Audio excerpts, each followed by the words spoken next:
हम आपको बताएंगे 3S की timing, 3S Toyota 3S engine की टाइमिंग कैसे बिठाई जाती है। ये कैम की गिरारी है। कैम की गिरारी को आपने यहाँ बिल्कुल रखना है टॉप पे, जैसे घड़ी के अंदर 12 बजे होते हैं बिल्कुल उस जगह पे रखना है। यहाँ पे एक डॉट का निशान है लेकिन यहाँ आपने नहीं रखना। ये वैसे ही एक उनके अपनी मैन्युफैक्चरिंग का डॉट होता है, ये टाइमिंग का नहीं होता। अक्सर लोग गलती करते हैं, इसको यहाँ पे रखते हैं। इसने आपने बिल्कुल टॉप पे रखना है। ये वाटर बॉडी की गिरारी है, इसको कहीं पे भी आप रख सकते हैं, इसके टाइमिंग का कोई इशू नहीं है। इसी तरह यहाँ ऑयल पम्प है, इस ऑयल पम्प का भी कोई इशू नहीं है। एक ये एडजस्टर लगा हुआ है और एक ये स्प्रिंग एडजस्टर है। बेल्ट आपको मैं सिखाता हूँ इसके बाद कि बेल्ट कैसे चढ़ाते हैं। और ये मेन गिरारी है, मेन कैम की क्रैंक की आपने इसको यहाँ पे रखना है। छोटा सा डॉट है और ये ऊपर एक छोटा बारीक सा निशान है, इसके सामने रखना है बिल्कुल। और इसकी जो ये कार्टर पिन है इसको भी आपने ऊपर रखनी है। फर्ज कर ले अगर ये निशान ना हो तो आप इससे भी अंदाज़ा लगा सकते हैं। इसको बिल्कुल घड़ी के हिसाब से 12 बजे के टाइम पे आपने रखना है।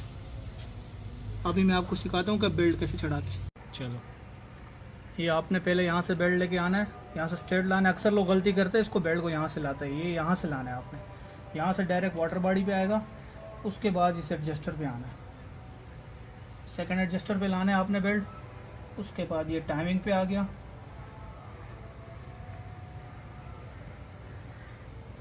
ये ऑयल पंप पे आ गया। ये मैंने आपको बताया था, इसकी टाइमिंग का कोई इशू नहीं है, ये आप कहीं भी रख सकते हो ऑयल पंप का। ये बहुत ही सिंपल है।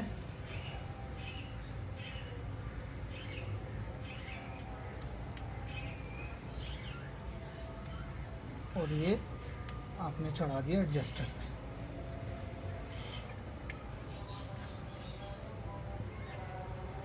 हम इसको हल्का सा मूव देंगे कि ये बेल्ट की एक्सटेंशन थोड़ी सी टाइट हो जाए।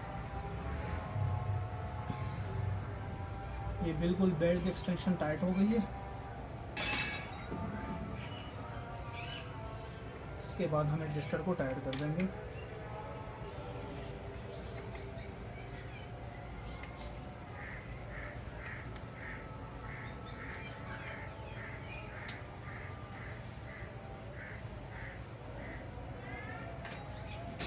ये हमारी टाइमिंग बिठा दी गई है।